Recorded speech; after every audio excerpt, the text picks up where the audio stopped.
In abundance is Brother Polight, and I'm here with one of my top mentees, because there's a lot of amazing people in great spaces, but this brother in particular has come such a long way. My brother Cash, Liquid Cash. Cheers. Cheers, you already know. Yeah. It's just a great vibe to see these young brothers, man, take it to the highest level and see evolution from one year to the next. You know, I always say I'm the evolution of the revolution. You know, one of the number one things you do in marketing when you learn business is, if you really want your business to be successful, you learn how to replicate yourself, and you pray that someone becomes better than you, as they should. He's better than me in a lot of things. He's excelled. Whatever I may have shared or impressed upon his mind, he's yet another prime example of becoming greater than the person who bestows something upon you.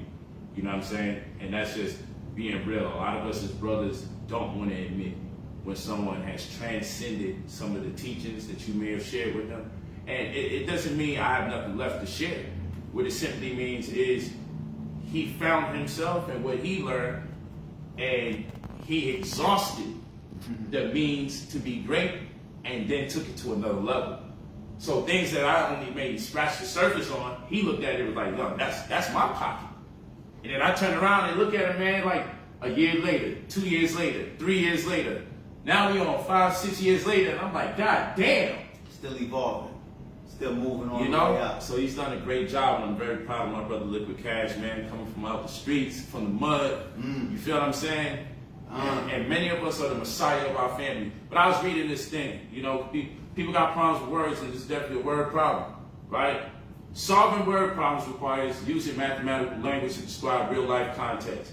Problem-solving strategies are often used in natural sciences and engineering disciplines such as physics, biology, and electrical engineering, but also in social sciences such as economics, sociology, and political science. To solve word problems, we need to write a set of equations that describes the problem mathematically. Now, I hear all of that. So let's do this together, right? Let's get into it. Let's do this together. The annual gym subscription for a single member is R1,000, while an annual family membership is R1,500. The gym is considering increasing all membership fees by the same amount. If this is done, then a single membership would cost 5/7 of a family membership. Determine the amount of proposed increase. First, we're going to identify the unknown quantity and assign a variable. Let the amount be proposed increase be X. Use the given information to complete the table. Now, I'm not going to beat you in the head with the rest of this. You're probably saying, now, what's all this got to do with anything? And the answer is nothing. This is the problem right here that we have in today's society. Right. I like the mental stimulus. For me, I play with things like this on the side. It's a mental calisthenic for me, right? However, if we're going to go to school from pre-K to 12th grade, that's 14 years of going to school. So that's an occupation in itself that doesn't pay you. Anybody that asks you to do something for 14 years consistent, we need to be the benefactors of the same. So if I go to school from pre-K to 12th grade, 14 years of going to school, and you don't teach me how to fill out my first-time homeowner's application, you don't teach me nothing about credit, you feel me? You don't teach me nothing about wealth stewardship, generational wealth. You don't teach me about none of these things. But you got the time to teach me all this X's and Y's, and like, you flu-flan. That's what they did. This is what we call in Brooklyn some fish market shit. In Harlem, I believe they said some peanut butter and jelly shit right here. With all the time you could have dedicated to preparing us to be adults, because by the time you get your diploma, what happens? When you get your diploma, you're expected to have your own place. You're expected to have good credit in order to have your own place. You feel what I'm saying? Most of you can't even afford your own education, and therefore you wind up in debt. Negative $100,000, negative $80,000, negative $70,000 because you paid for an education after 14 years of education. And it wasn't promised that you would actually be able to leverage that education into a newly found business or job that would pay back that debt and still have you living comfortably above the poverty line. And in fact, a lot of doctors, a lot of nurses, a lot of people in the just the professional, blue collar world, so forth and so on, they're struggling after their degrees. They're struggling. Educated dummies. Money's an interesting thing because just because someone's making more money than you salary-wise doesn't mean that they're still not impoverished because their income to expense ratio is compromised. You feel what I'm saying?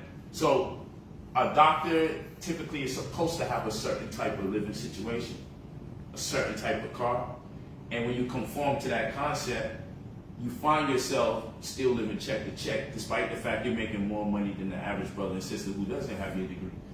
So it's a lot of things we have to take in context. You know, this is the 50-30-20 principle, where when you learn about money, which they don't teach us in school, when you start off, one model you can use, not the exclusive model, but one model that we can use is, you know, you have 50% of your money, 30% of your money, and you have 20% of your money. 50% of your money is supposed to be going to obligations, your rent and utilities, so forth and so on. Then 30% of your money, where's that supposed to go? That's supposed to go to recreational things and that which is suffice, meaning a car to drive to work, to and fro, but also some other places you might want to go to based on your social undertakings, as an example.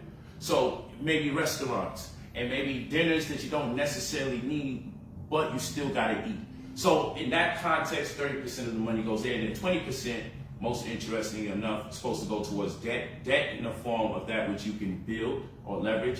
So the type of debt that I'm talking about is the debt that helps you amass wealth or get access to funding or loans you credibility. Okay, so 20% is supposed to go towards debt, savings, and investing. I don't like using those two words like they're not a synonym. I like to consider that saving is one and the same as investing. That's the way I like to look at saving. Because if your idea of saving is to put money aside in case of an emergency, the money doesn't grow. If you save money with the intention not to spend it, then why not invest it into something that takes a long period of time for it to return? Because after all, you put the money up with the intention not to spend it. So a good place to put money that you don't intend to spend is in an investment that takes a longer period of time. An exponential is what we would call it. So you got short-term investments and you got exponentials, right? So I would put it into an exponential. I would put it into a dividend-bearing interest investment, like a stock. Or I would put it into a tax lien that might take a year out, or 6 months out, or a year and a half out. You know, I invest in someone's past due delinquent property taxes because at the end of the day, I say to myself, man, I'm saving, meaning I have money that I don't intend to spend. So let me put this money that I don't intend to spend somewhere where it would grow. Definitely. Not indefinitely, not a roll of the dice. There's money, there's investments you can make that will inevitably give you a return so long as you have what I call patient money. Money that doesn't cripple you because if I can't get a return right now inside of 2-3 months, boy, I'm gonna be cooked. So they calling you every time, the investment, calling you every week. How's the money looking? Not that kind of money. The type of money you're willing to live your life to, oh shit, it came in today, the check came in for my real estate. That's the type of money I'm talking about. That's how we invest/save. So that's the 50-30-20 principle. 50% obligation, 30% miscellaneous, 20% investment/saving and debt. But not any debt, the type of debt that you can use to your advantage. So it loans you credibility. So that's one thing. Or just understanding that 95% of people will never amass wealth or access it. And wealth begins at a little over $200,000 a year now, and change. So wealth begins, and what we mean by that is after expenses per annual. So after every year, when the year is over, after all your expenses, after your taxes, you have $200,000 left. That's where wealth begins. This means you have the capability to invest at least 1/3 of your income, even after fail, and it won't compromise the integrity of your living situation. Meaning, if I knew, and this is why it's so scary for black people to invest, because they don't have the working model for investing. The working model for investing is I should be able to invest 1/3 of what I got left over, and win, lose, or draw, I'm still head above water, not uncomfortable. If you knew how to invest your money, whereby you knew life will remain the same and you will be just as happy even if all the money didn't give you a return. If you knew how to invest with that type of stratagem employed in that state of mind, in that context, you wouldn't be uncomfortable when it comes to investing. Most people are uncomfortable when it comes to investing. Why? Because it's all that they have when they invest. Or they only have a little bit left after they invest. So they're ready to catch a body if it doesn't work out. Right. You feel what I'm saying? And we really don't be wanting to invest in those conditions, but to get out the freaking hole, we do have to sometimes roll the dice per se, but let's make educated decisions. You know what I'm saying? So let's make intelligible decisions. So what I'm saying is the goal, now we got goals. You can break the 50-30-20 plane once you transcend the wealth goal. So if I'm making over $200,000 a year, then I don't necessarily have to follow the 50-30-20 principle. But I'm saying these things because there's a way to achieve success. Like right now, I can eat what I want when I want. But if I have a goal to amass a certain type of muscle, or I want to lose a certain amount of weight, I have to actually be calculative in what I'm doing. Otherwise, I'm going to just be here aimlessly doing things, random, and then mad that I'm not getting the results I'm looking for. And which takes me to this. Basketball players have coaches, boxers have trainers, and I always say, let's make money sport. Right. And if we make money sport, then we would know we need a mentor or a wealth coach or a wealth trainer. Because in every sport, there's someone who has a certain level of knowledge, know-how, and success, that they can see the prerequisite steps that you have not taken, or the mistakes you are bound to make, and to speed up the process rather than you going through trial and error, you have a person over you that you entrust, knows more than you, so you can get there. So picture a guy who just has a mean right hook on the streets. Think he's gonna go in the professional realm of boxing and fight one of these guys who in sports medicine trained to eat the right way, cut weight the right way, and you know what I'm saying, hit you the right way, got the twerk, got all of that. You know, you got the strategy and how to deliver the punch, but you're just a good street fighter, and you really think as a good street fighter you can compete with a professional boxer. Done for. Same thing with basketball, same thing with football. You can be really good uneducated. A lot of us are really good uneducated. So what I'm saying is when it comes to making this money, a lot of us got a strong right hook. A lot of you know how to hustle. You know what I mean? But then you got to learn about how to create the right company structure. UCC, financial statements. Now we got to learn about credit. Okay, and then you just learn about transfer, Eat Fast, FICO. Then you don't know there's over 30 other credit bureaus out there. INS, SageStream, CoreLogix, LexisNexis, Chexis. It's like ChexSystem, LexisNexis. What? A lot of you don't even know. Oh, your credit bag. You can go to Experian Boost. If you're paying rent, and you can add your rent on to your credit to boost your score. If you pay a utility bill, you can add your credit on to boost your score. If you get money from streams, you can add the revenue, the receipt, the confirmation from your streams to what? Experian Boost, and you can boost your credit because you're getting paid for that. Now picture you not being able to get a home because you haven't made the criteria to get at least a 640 credit score for the type of home you want. And all the while you're paying rent and you're paying light. And you could have just added that to your report, but they always got us on defense.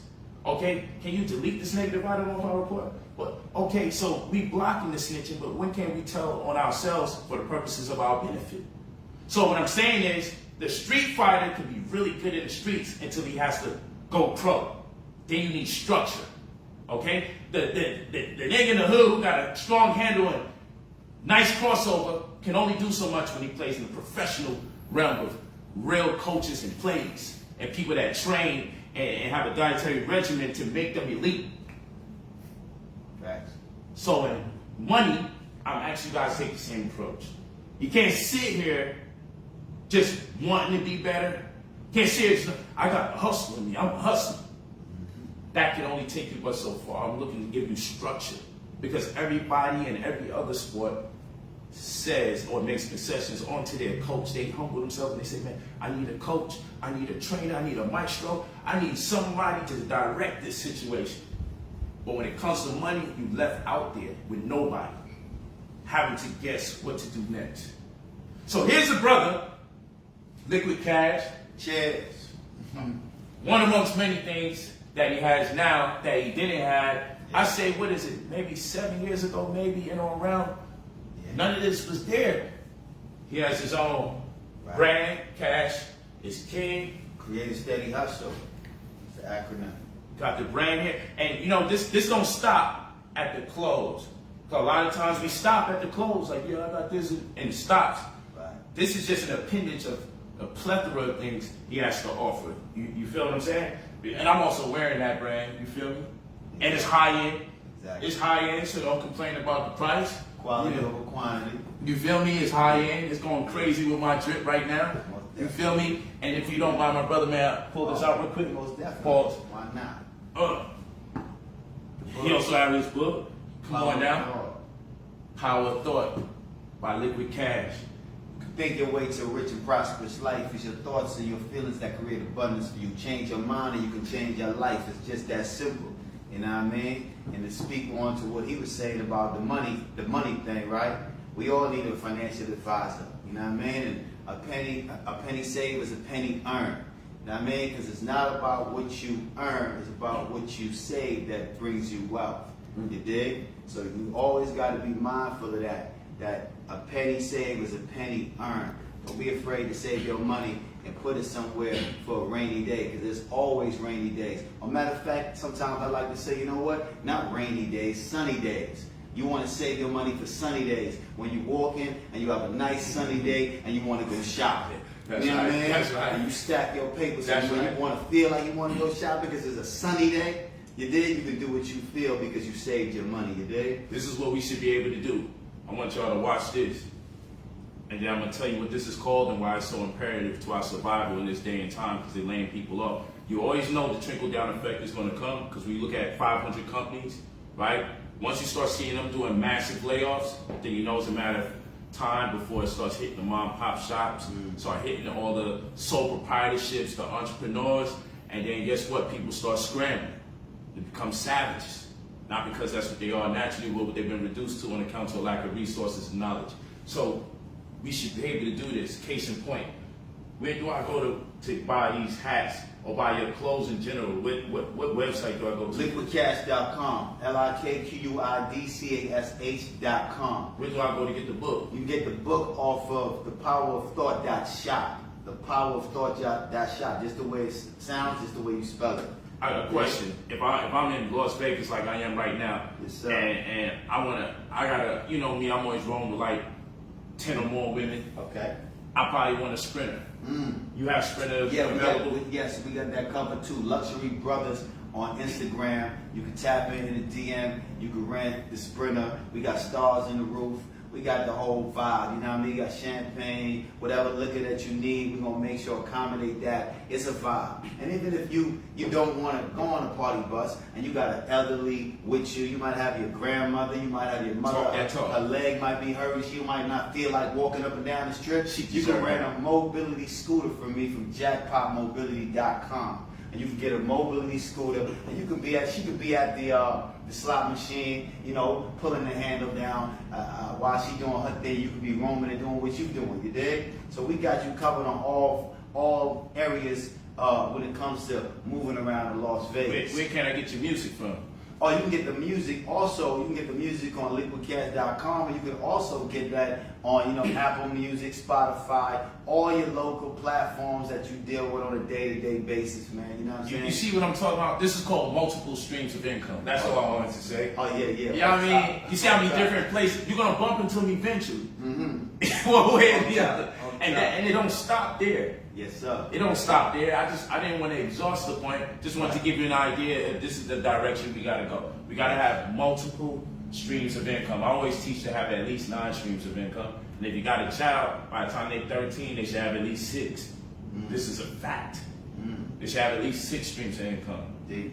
by at least time of 13. You know, and if we look at the ancient African archetype of conception, you know, in our youth, we were considered to be in our prime at around 13. We was already being raised to start envisioning, seeing ourselves ruling kingdoms under the tutelage of our parents. Okay, we were being prepared at the age of 13 to reign and take precedence and preside over kingdoms abroad, and it was accepted that that young brother, that young sister was going into training. So what I'm saying is, we've come a long way. I'm super proud of my brother here. And it makes me smile that I can just ask about so many different things, and he's facilitating on so many different levels and so many different mediums and so many different venues. There's so much money out here, man. Just get your start going. Just you know, I always say I'm too smart to be broke. That's my mantra. You know, it's always good to have mantras. And let me say this too, though. It's important. It's very important, imperative that you have these people in your life. You gotta have these people in your life because they're gonna put you on to certain things that you're not even aware of. That's how I got into a lot of the business that I got into. Being connected with people that is enlightening me about certain business opportunities that I'm not even thinking about. That's how I got into the mobility scooters. You know, just having a conversation with my CPA. And you know, he dealing with people all day, every day, and he knows what business was lucrative and what's not, because he's doing the taxes for these people all the time. So it's important that you build a relationship with the people that you're doing business with. Let me add on to that. That goes into my philosophy, the TTP, and after that, TTMP. That is to say, talk to people, and after you do that, talk to more people. When I first went out to LA and I ain't had no money, I used to go to restaurants that were so elite, right? Where the movers and shakers go. And all I will order was the free bread that comes, tea, and at the very most, soup. Yes. But guess what? I learned to master what they were wearing, what they have on. You know, I could tell a cheap suit from Smith. I'm like, man, don't nobody really wear a cheap suit over here. And I would build conversation with people as they was waiting for their business engagements. And eventually, I would take different business cards, right? And phone number contacts, whatever it may be. I created a trapper keeper, right? And with this trapper keeper, I would compartmentalize the people that I met. Because we will always say things like, your network is your net worth. So I'm like, man, if my network is my network, there should be some value in the contacts that I'm accumulating per these very wise or successful people I'm meeting. So I would get all the, let's say I get a filmographer, I meet him today, filmographer, and then I would meet an engineer, right? Then I'll meet a stage and light director. Then I meet over here, manager. Meet accountant over here, CPA there, you know, financier over there, crowdfunding guy over here, angel investor over here. And what I would do, I would put them in sections. So I'm over here dealing my man Metal Road Peace, and he used to throw these events, you know, in Beverly Hills and Westwood, and he would just have people just come out and network on his strength, right?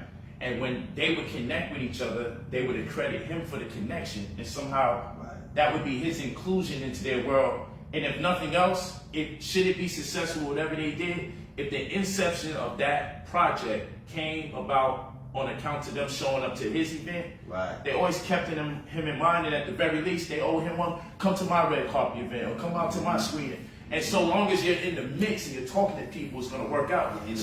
So I compartmentalize all these different people based on their genres. And then I started having events based on genres, right?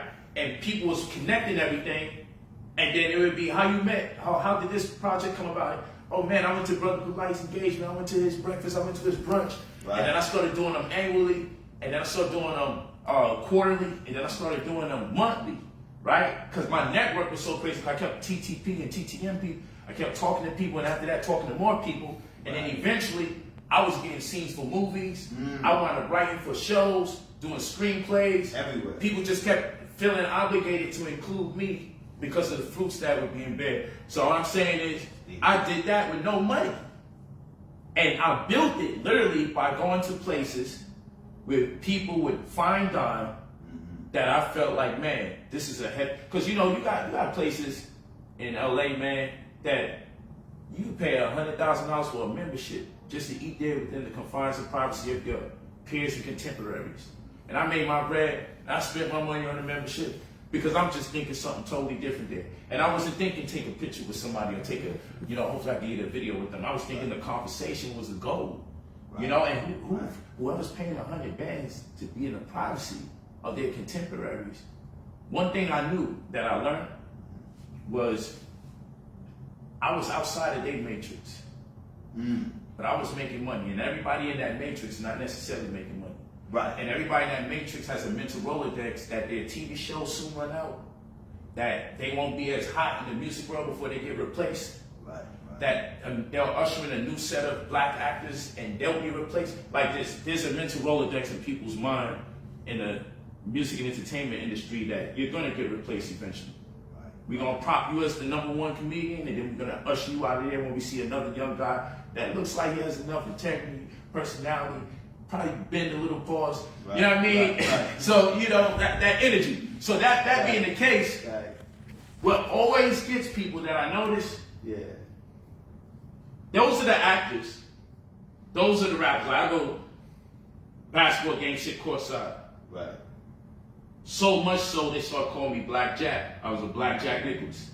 You know what I'm saying? I'm always courtside. There's a chair I was on, for those of you on social media that have been walking with me. There was a chair I was on. I was always courtside every game, every Lakers, and then sometimes the Clippers, and sometimes I would stay for the Lakers, Clippers, and then the Kings and watch them play hockey. Like I say, right there, board checking, and I'm right by the glass, like, oh shit. But the point was, I became such a familiar face that people were like, who is this guy? Right.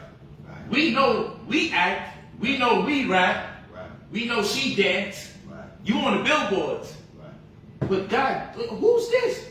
You think I had to go talk to anyone? Nah, they came to me. They feel the energy. Cause I'm drippy. I'm sitting courtside with like 4 or 5 of my wives. 3 on one side, 2 on the other. So my seat's crazy. Because one of the things I learned from Floyd and shit is renting out the seats. You know what I mean? Mayweather's a smart man. I learned to, rent out the seats at the basketball games. Yeah. So I would sit in a lesser seat, probably sideline, while I'm renting out the seats in the front. You know what I mean? So somebody's paying for my seats and for my ability to network. Because, when you go to school, if you see somebody X amount of times, but you probably never talk to them, but then one day you go to the mall, and you see that same person in school, they go to your school. That'd be the first time you say, hey, yo, what's up? Yeah, we know each other from school, we just don't talk. Right. But when we in a mall or a different venue, we see each other, oh man, what's up, man? We go to the same school, yo, how you doing? So picture constantly being seen at a basketball game, and that's how you be recognized. And then it's time for a red carpet event, and the person see me again. I'm like one of their contemporaries. Right. Now it becomes, hey, yo, what's up? Then it becomes, and then I'm wearing bedazzled, I'm always bright gold ass shoe, something that stand out. That's the dude with the bright ass gold shoes all the time. Right. Made of ostrich, or he always got the red bottom. Like, I'm always on, that's the guy who always with the women. So if he got a seat, it's time 4 or 5 seats. That energy is like, I see you outside of another place. I see you in 2 or 3 more venues. Eventually, yo, what's up? Yo, what do you do? Exactly. Because I know everybody else. But bro, you always around. And I met a lot of people just being consistent at the places where movers and shakers be. Never had to open my mouth to introduce myself. They would in time introduce themselves to me. This is a true story. And I was already prepared. What do you do? Depending on what I knew they did is what I do. Never lie. I'm just multifaceted. Right. So if I'm talking to a Denzel or somebody I know, damn, they coming out with movies, they directors, and they also actors. What do? I do comparative studies of monotheistic religions and retrospective being influenced by cultures of antiquity. Now you confusing. You know what I mean? You fucking them up. Because I'm gonna look like hip hop, but once I open my mouth, then that whole shit, I got your attention. Yeah, off top. Because that ain't what you expected to come from my mouth. Or I might deal with holistic health. Yeah. And I may mentor people in sports, music, and entertainment based on holistic health or finance. Just depend on who I'm talking to. That's my cachet of information that I have available to you. Because what you don't do when someone says, so what do you do? and you start singing, it already went to hell. Yeah. You gotta know what the hell you do. Yes. And people that do have something going on don't even know how to articulate and fire that gun in real time before you lose people's attention. So I always made sure, you could ask me my name. It was going to be a package deal because I didn't know how much time I had to talk to you. Right. You know what I'm saying? You're going to give them everything. You're going to get everything. I'm going to have the QR code. Before the QR codes was even known of, I had my QR code business card already lined up. Let me put my phone on top of your phone. Who? What is that? Right. Because I'm ahead in technology before you. Yeah, all my information's on your phone already. When that shit first came out, I was on it so early that when I met people, my information was already injected into their phone. That became a conversation in itself. People was just impressed that I was ahead of the game, being able to network on that level. And that created conversations that empowered me and made me money in the future. It'd be the simplest things, you know? You stay ready. Knowledge is always a form of power, so you give it to someone that's empowerment. There's no knowledge that's not worth it. There's none. If you teach somebody something they didn't know that is helpful or resourceful, then man, if nothing else, it's a spiritual transaction. You're gonna always get yours back. But a lot of people are just grateful when they don't expect to have value added upon them from a stranger. You know what I'm saying? So, but bringing it back full cypher, because I'm only doing this on the strength of this show today because I thought of my brother when I came into town 2 minutes from the thought, or less than 2 minutes from the thought. I turned my head and seen him walking. And I said, man, if this don't stop, man, I'm constantly bumping into him. I could be driving one of my Rolls Royce. I'll be in the city. And I just hear him like, yo, Poe. And you know, and that's another conversation I was having with him. You could fake astrology, not to a person who really knows the sciences. So keep in mind, keep it in context. Right. A lot of people could fake astrology. They could fake numerology. You know, palm reading. You know, shit always used to have me. And people always thought I was tearing people down. I wasn't looking to tear people down. I used the word tripart in my language. I wasn't looking to tear people down. But I would always say, man, how can you give me a prophetical account of who I should be with, who I'm not going to be with in the future, who I shouldn't be with right now? How are you able to forecast all these things, but you can't forecast money? Yes. You can tell me my zodiac sign and this one, good for me, and this one. I'm like, all right, cool. You can read my palm. You can read my feet. You can look at my tongue. Right. You feel what I'm saying? You can't but you can't get yourself out of poverty. Yeah. Nor me. Yeah. So I always thought this shit is fraudulent. It's a scammy. You know what I mean? This is some scammy shit. Facts. Because you're not Facts. going to be able to see my future with someone else. And yours is a blur when it comes to your own economic disposition. So I come to the conclusion, like I was telling my brother today, one thing you cannot fake, especially in the black community, is success. No way, no how. You can fake that other shit. But you ain't got to be into any technical sciences to know if a person's really not successful. What he said in the movie, Paid in Full, nigga, you smell like money. You know what I'm saying? When he said, I'm broke, baby, the nigga said, nigga, you smell like money.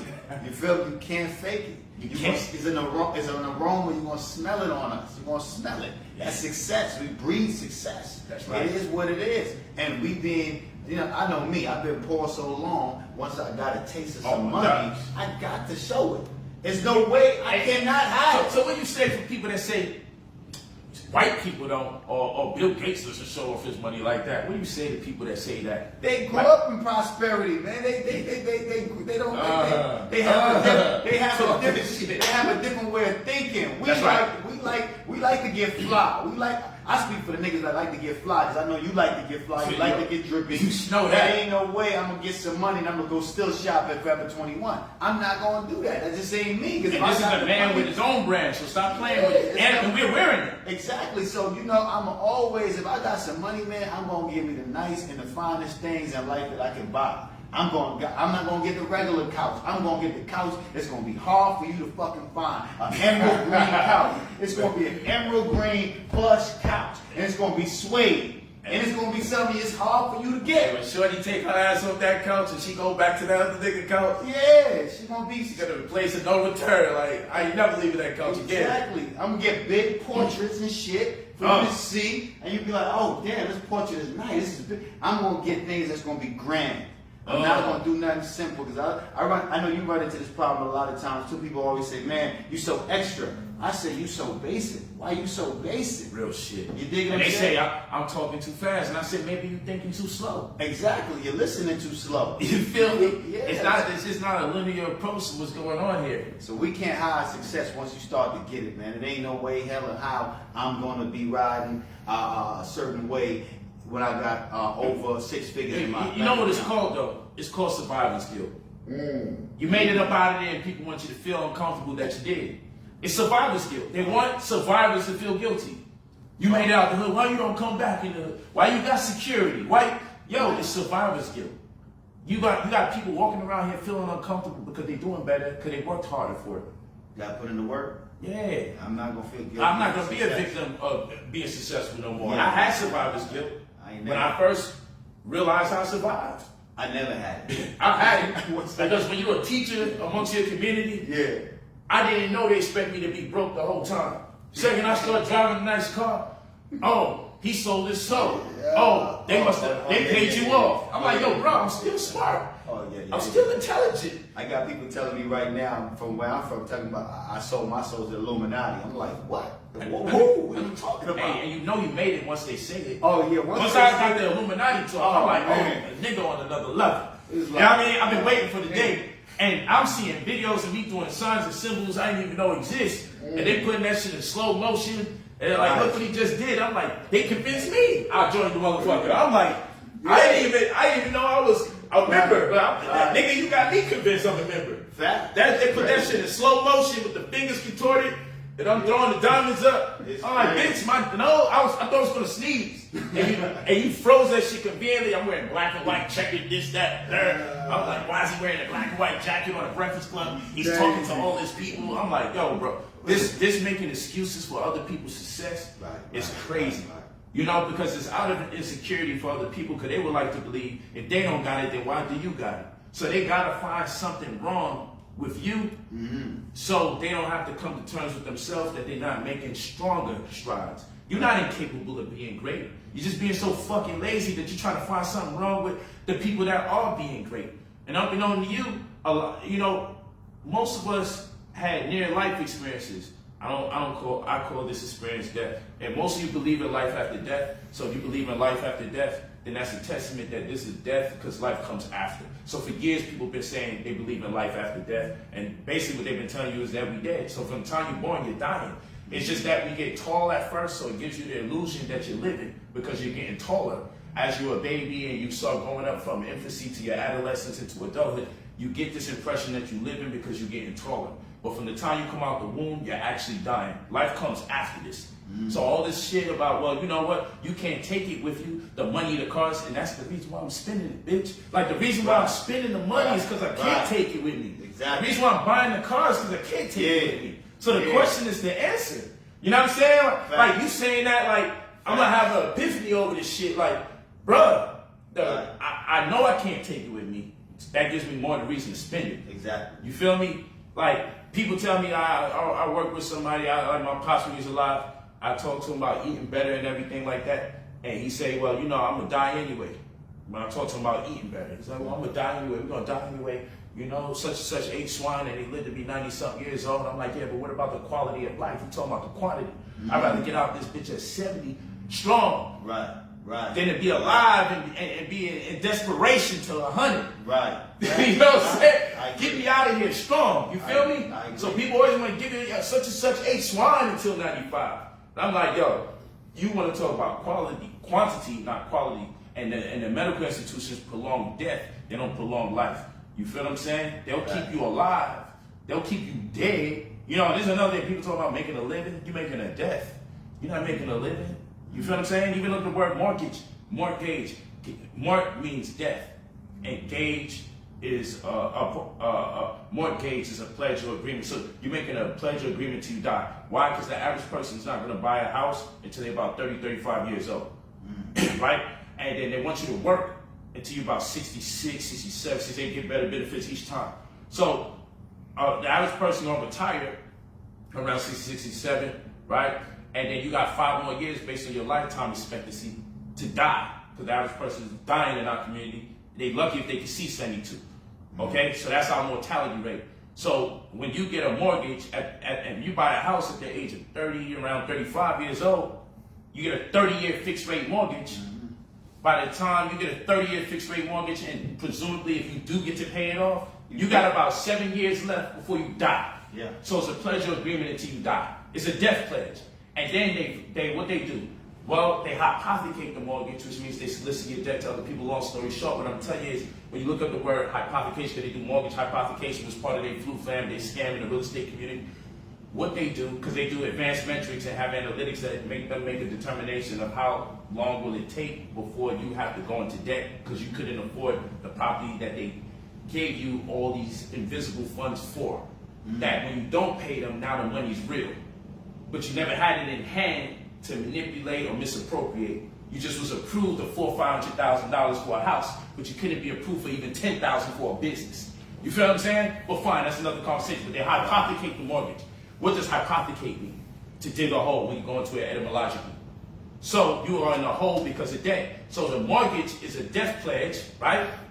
And then, or a pledge or agreement to you die, mortgage. And then you have the hypothecation, which is a hole, because they dig a hole for you in terms of debt, metaphorically speaking. But that hole puts you in the grave because you're in debt straight until your death.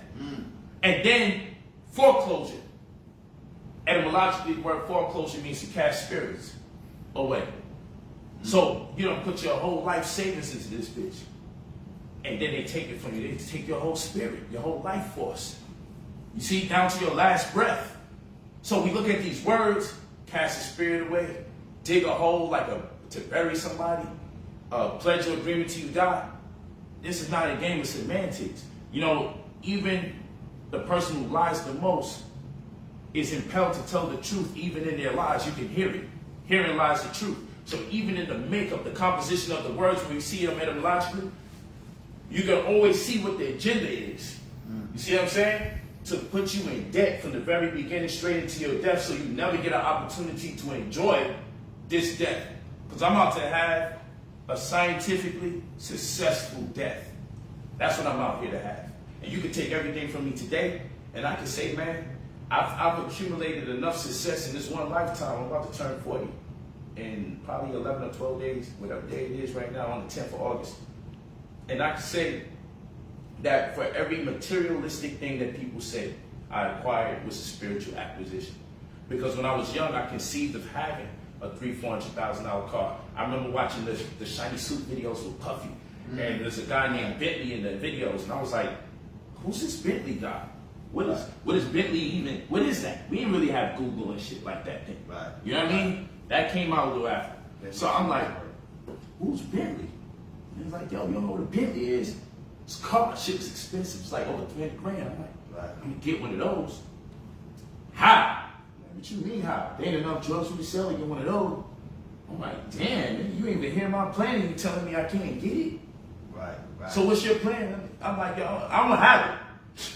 My first car, my first luxury car was a Flying Spur.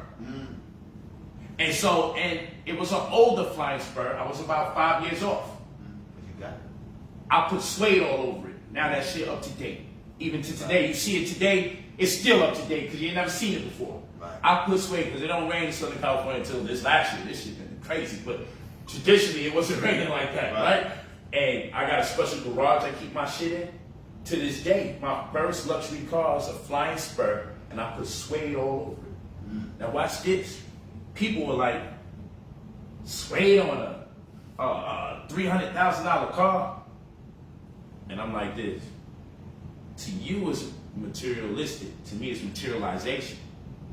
I conceived this thought, birth. I conceived this thought on the mental realm, and no one bear witness to it. Everyone said I couldn't get it. Right. I was the only one on earth that knew me, that saw the vision. And then it materialized, so when I got it, the acquisition of me getting this physical thing, I made it manifest. And that's why I say you either dealing with manifestation or man-infestation. You either being productive or you being destructive. I manifested that. Because you gotta, what it is that most people have to see it to believe it. But in order for really, you have to believe it in order to see it, and that's where you coming from. You coming from the fact that I already believe it in my mind. So if I believe it in my mind, it's already a fact. It is what it is. I believe it before I see it, and that's how I got everything that I have in my life right now. Everything I acquired in my life, I visualize it first. I believe me having it first. See, and I see off the top, I know I'm a great person. I don't gotta be great to anybody else. No doubt. I just know within me. No doubt. I don't live up to nobody else's standards of who they think I should be. I live up to the standards that I know that I'm capable of. And that's why I want it. That's why I drive what I drive. That's why I wear what I wear. Because I know I deserve this. That's right. And that's the way I should live my life. And there ain't no motherfucking way on hell I'm going to live my life on earth and live basic.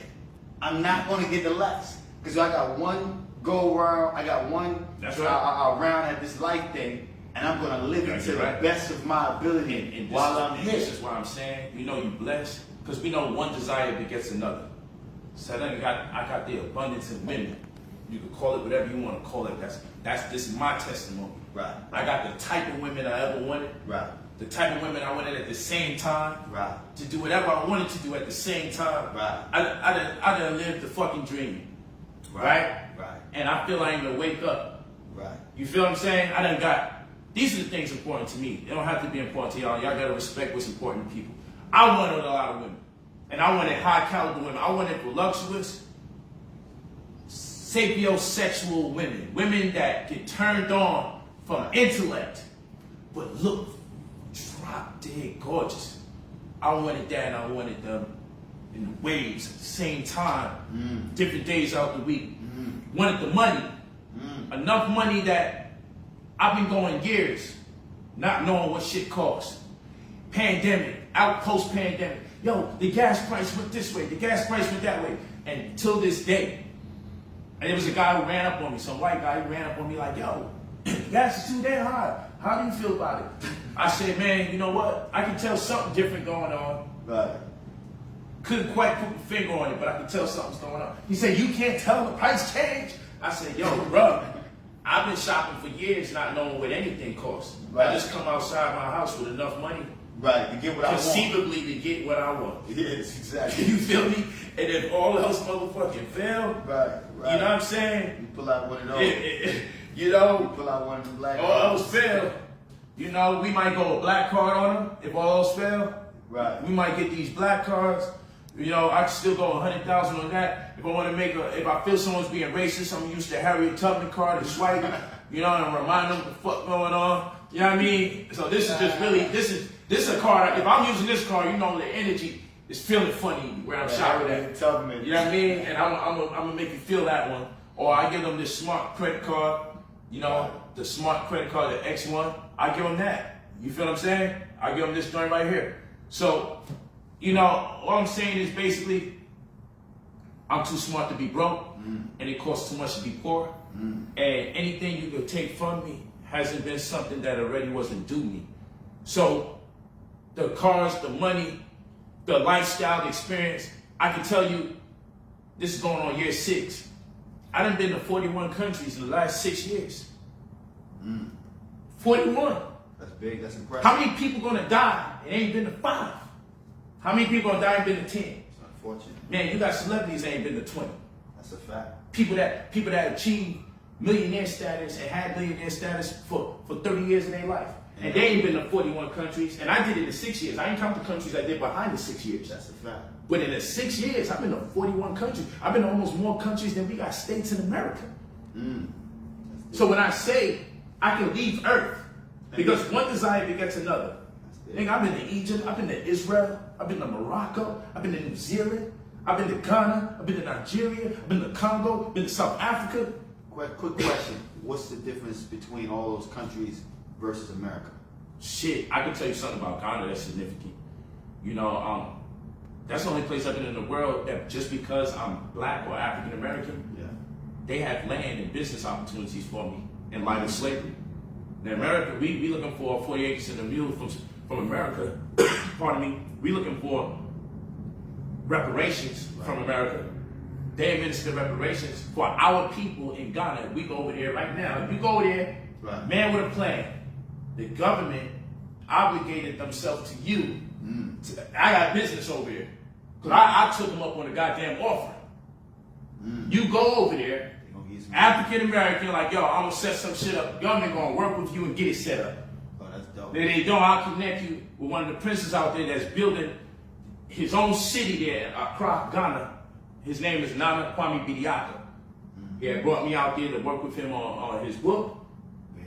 And also in him developing a whole city that he's looking to create, the Silicon Valley for Africa, right there in Accra, Ghana. Building a city. You talking about a black man building a city. That's impressive. That's big. The possibilities. Flew me out there. Right. You heard? Flew me out there when I land.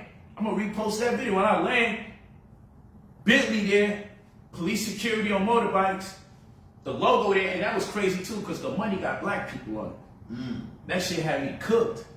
Never mind the jollof rice, and the, you know, there's always a debate who got the best jollof. Of course, Nigeria, I ain't trying to knock it. But, you know, Ghana jollof was crazy. The Banku, the Okru, all this. You know, I'm going to different parts of the world. Right. You know, a nigga say, you want to play with, you know, you want to see my cat? I'm like, yeah, it's a motherfucking tiger. Right. I go to Dubai and playing with dolphins. And at the table, we got monkeys there. And if you pay any attention to them, you got to tap in periodically every 3 to 5 minutes, or they get jealous, hit the cup out your hand. You got to give them a 5 or give them a hug. I'm eating there with multi-billionaires, not 8 billion, multi-billionaires. You know, out here with the money team, with Floyd. Right. You know, in NASCAR, it's going 200, 300 miles an hour, turning, driving, everything like that. Experiencing shit, tallest building in the world, biggest mall in the world. 7-star hotels, 8-star hotels. They 3-star hotel, our 5-star hotel. Y'all gotta travel outside of y'all neighborhoods, man. You feel me? Stop being prisoners to your own neighborhoods. And have your own people bestow upon you so much grace and love, thinking that our Africans will deject us, but when you go into the country, many of them embrace you. They love you. You feel me? I ain't never been to Ghana. That's someplace I want to go. Man, it's a beautiful place. And then you definitely got to go where that slave trade started. You definitely got to see the churches that were built on top of the dungeons for the males and the females as they had us, raped us, castrated us, and robbed us, pillaged us, and we left there suffering the consequence of death or to be sold if we survived. And while we was in them dungeons, they right above us praying. Like, to go there, I ain't a spooky brother. I deal with the world of math and science. You cannot go there and it not reverberate through your body. You cannot go there and not feel the torture, feel the spirit of your ancestors both welcome you and also in torment. Simultaneously, it run concurrent. You can never go there and not feel that. That's a feeling you gotta go because it'll wake you up. And I'm gonna tell you, I made $4 million after that trip. $4 million that year. My motivation was so different. Right. My speech was so different. Right. My conveyance was different because I'm saying this. Yo, we survived that shit. Yes. Somehow, somebody in our family survived and we were born. Right. You feel me? Because they was enslaving everyone all over. So you didn't even have to be part of that slave trade. Somehow you survived. Because black people was just open game. You feel me? And we got the energy of all of our ancestors that came for us, in us. Come on now. So that energy is there. Man, you know I was there.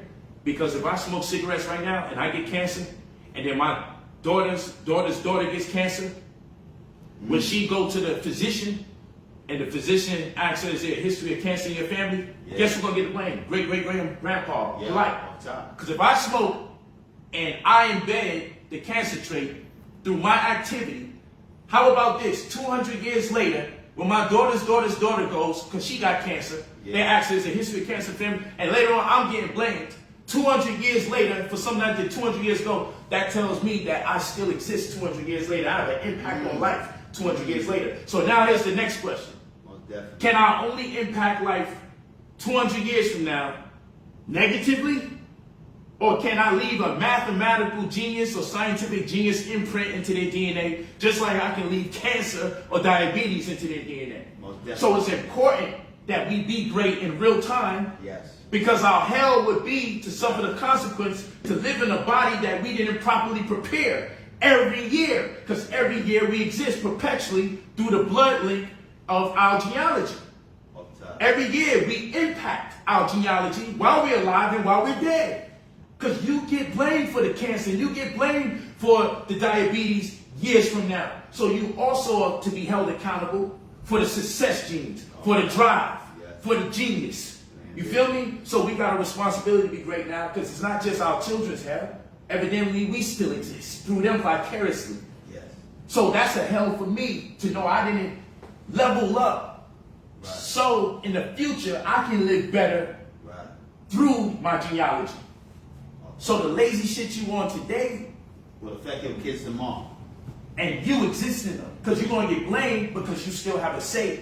Because upon the stimulus of certain circumstances, events, food, and sounds, you're going to be springboarded to the front.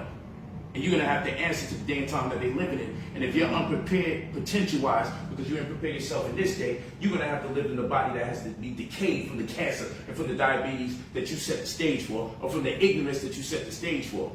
Don't let them tell you half-truths. Oh yeah, you can be blamed for the disease, but you're not going to be blamed for the genius or for the drive or for the determination. They all run concurrent. You can't just discriminate amongst attributes and only bestow upon our progeny the negative things. Deep. You feel what I'm saying? It's deep. It's deep. I just be sitting here, it just be coming through. It be downloaded. Yeah. You feel me? But I'll tell you my travels, going to Egypt, I'll tell you something about Egypt. Because they see you there. The Egyptians will call you Atlil Bey, royal bloodline. Atlil Bey. I'm like, royal bloodline. Why they saying that? You go to Egypt, some of the wonders of the world they never been witness to. Like, how did they do it? The pyramids is on the 32-degree line of latitude. Northern tropical Cancer. It's clear that they aligned the pyramids at Giza, Khufu, Cafe, and Menko Are to align with the belt of Orion, Anilat, and Mintaka. It's clear that the Nile River Valley, the longest river in the world going throughout Africa, was made by human beings, not natural, and it was built in alignment with the Milky Way. And the Sphinx, that cat-like structure, was built in alignment to the Leo constellation back in that time. So you're talking about pyramidal structures being built on the 32-degree line of latitude on purpose, and to be in alignment with the star constellation of Orion's belt, of Milky Way in alignment with the Nile River Valley in alignment with the Milky Way, a Sphinx in alignment with the Leo constellation. And this is without the use or aid of what they call telescopes and microscopes in this day and time. Stones that's tons, thousands of pounds heavy. They don't know how they would manage to build these things. And when you go there into them Arab countries, they see us and they say, we are the royalty, the kings and the queens that erected those edifices. They don't hide it like America shows you these Egyptian movies and their pale faces. When we go there, you know why they don't lie? Because when you go there, you see people with waves just like you when you go to Egypt. It'll fuck your mind up, brother. Pardon my language. When you see those waves, I've seen waves like that, and you may have thought you never seen them better than yours. Like, for real. And if anything is better than yours, spin. Man, you different. You're going to bear witness. You different. Them niggas was on New Nile waves before the grease came out. You different. That's different. I promise you. I got to go there to see it, baby. You're going to see structures with men and women wearing locks. Okay. Oh, wow. Tombs where their hair is still growing. Princess teeth. Hair still growing. And the thing about our living culture, our ancient African archetypal conception, is a living doctrine. Because we can go there and see about the people that was written about in their text. You can see, we heard of Osiris, but they found his tomb. The man existed that they talked about. Oh, wow. Said they found his tomb. Now the religious world tries, now that they found it, that might be Moses right there. We don't got to go through that speculation. We just go to the source. This is what our ancestors said they were, and this is who they are. They right here. Their bones are still here. Right. You ain't gotta like the stories and the magic, the miracles you heard, but man, we got a body to match the scenario. And these people, when you go to the paint on the walls, you see the pyramid text. You go to Elephantine Island. You go to Nubia, filled with dark-skinned people. Okay, you go to Ramses and see that he rode chariots.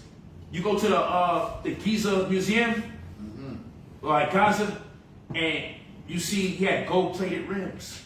He rode his chariot with gold-plated rims, some nigga shit. Wow. You feel me? That nigga can just ride a chariot to ride a chariot. It was gold plated. And I said, what kind of nigga shit is this? Yeah. And niggas had the nerve to have waves back then. That's what we What got. was they using to get the waves? You see what I'm saying? And locks and Yeah. and so you see and then you look on the walls and they dark skin on the wall. So when the Arab see you, they say, I will be. They say royal bloodline. And my wife and I, when we went out there, I went out there on that. It stopped. Them niggas is hurt. What happened when it stopped? It paused. Hopefully it's kept. We still there though. Hopefully it's saved. This is weak and wicked if it did. I hate these things if it didn't save. I hate them if it Technical difficulties right now. You already know Hey, when it hopefully comes it's to saved. technology, shit is always acting It stopped. different. I don't see it no more, but I'm gonna check the archives to see if it's there when I'm What, done. is it on that? Right? We got it on that. Kind of shit that shit That happens? shit is so weak. That's crazy. That shit happens. Nah. I don't know. I never went live. I've experienced it a I don't couple know how that times. shit work. I knew I should have stopped 5 minutes ago. When you asked, what's over there in Africa? I said, he sabotaged this shit when he asked about Africa. Once he asked about Africa, I said, man, we better wrap this shit up. I didn't know you was going that long about Africa, Son, man. that shit just brought me back to Yeah, memories. it did. Because I was gonna say my wife and I Damn. cried when we went out there, bro. What the fuck? What the fuck? Nah, it might be in the archive, hopefully, man. What I'ma the check fuck? it. How did that work? So what happens on that phone? What happens Well, on I that got it on 2 different platforms, so it's phone? somewhere. On different platforms? Yeah, so this is What's Instagram. this? I got them on Facebook over there. Oh, that's Facebook yeah, over there. so I be doing shit like that. So, and so saying, can hey, you take that footage off of there and throw it on this? yeah. But it changes the quality of the content? Because they act like that, but Yeah. it should be cool. It should be cool. God damn. how Damn, the that fuck hurt. that This is shit? where we want it, but it might the be here. angle. It might be here. It might be here. This angle was so fire. I know it's fire. I know it. Then I zoomed in on it. I know. On Nah, I the know. and comments is going up, but niggas was fucking with it, huh? yeah. Bro, Damn. how the fuck? What Nah, happened? it might be there. Hey, let's get ready to close this out. Okay. So we don't Yeah. get booked on this one too. What? But I'll tell you this, my wife and I, we cried from that trip. Okay. I can believe it. Because we never went, huh? What? Thumbs up. We good. We never went nowhere in the world Right. where people wanted to take pictures of us just because we were black. Wow, that's crazy. It wasn't because, oh, you know, you look like Kevin Hart. This is what people like. Wait, if you went to Egypt, you would know. They ain't give a fuck about them people on TV like that. No disrespect to the homies just doing great things. Right. They embrace you because you look like the people on the wall. Wow. That's dope. That's dope. Not because you were some actor or basketball player. They was in love with us Right. because who we looked like and who we represented. And we came back. I gotta go and experience It was like we came to visit our shit. Like y'all been gone for a day. Y'all left all this shit. We visited. You know what I'm saying? like the coming of Christ. Yo, it's crazy. And I'm talking children, husbands, wives, everybody. Can we take Embracing y'all. You couldn't go nowhere. And you have all sorts of people come from all over the world visiting. Right. But it's the black people that everyone's running to that's native to the land that they taking their pictures and they calling us royal blood, calling us hot little bait, calling us kings, calling us queens. So and I'm like, man, you would think the whole world just be hating us. You Yeah. feel me? I gotta go. You be really, it makes you come back with perspective.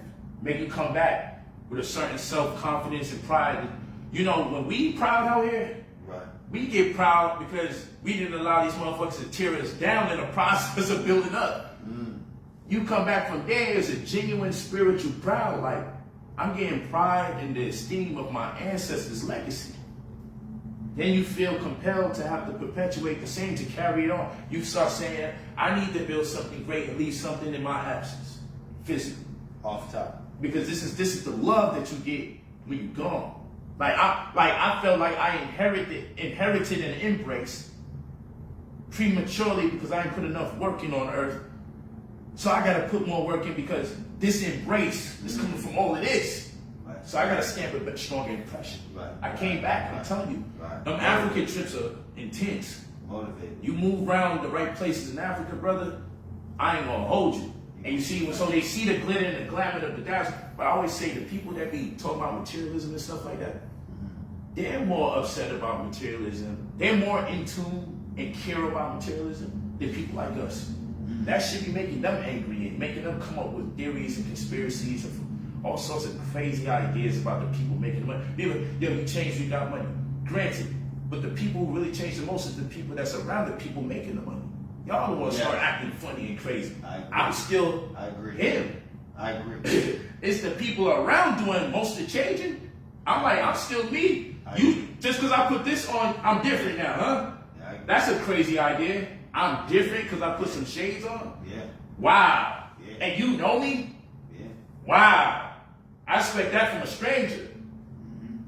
But I'm in disguise, literally it's a Superman effect. It's kind of like the motherfucker ain't really wearing nothing to hide his face, but no one knows he's Clark Kent and Superman. Like, what did he put on to make you think that he was different? So it's a Superman effect. It's a Clark Kent effect. You know, you get wealthy and people can't recognize it's the same you. Like, how much of a disguise is this really? You can't tell. Something's obscuring your visibility because you got something going on dormant and latent inside of you that's just not right. Your insecurities, and you projecting your fears upon me, and now it's distorting your perception of reality. Yeah. You know what I'm saying? All the time. But yeah, gotta man. get your life right. Gotta get your mind right. Gotta get your life right. I pray that shit. You know what I'm saying? Yeah, man. And that's just basically what it is. Don't let my success make you feel insecure. And I'm not gonna pacify who I am. That's right. You know what I mean? That's right. Just to make you feel good about yourself. You gotta level up, man. You gotta meet me where I'm at, because I'm not coming down. I'm only going up. You know what I'm saying? And that's the motivation. And you know what I noticed too, man? People are not self-motivated. They gotta be self-motivated. You can't wait for your homeboy, your homegirl, your partner, your lover, your friend. You gotta be self-motivated to go out there and get it. Make it happen every day. You just gotta do something every day that's gonna take you towards your goal. Be self-motivated. That's what inspires me every day. I inspire me. That's right. I inspire me. I look at myself and see I could be more. I could do more. When I'm in the gym, instead of just penny pinching and fucking around, I can do one more rep. I can go a little bit harder. You dig? Because I know who I am. You got to know who you are. And when you know who you are, that's when you're going to strive for greatness and reach your higher self. Just know who you are. You got it? I got it. It's in the archive. Okay, in the Thank archive? goodness. I got it. So all of it gets saved in the archive? Yeah, so now. So you can mess with it. You can edit it. You can. I can't edit it. You can't cut it? I can throw it right up the way it is. Okay, you can throw it up the way it Which is. is lit. Okay, So okay. I'm going with that. Yeah, you want to end that right there on the Oh, my bad. I was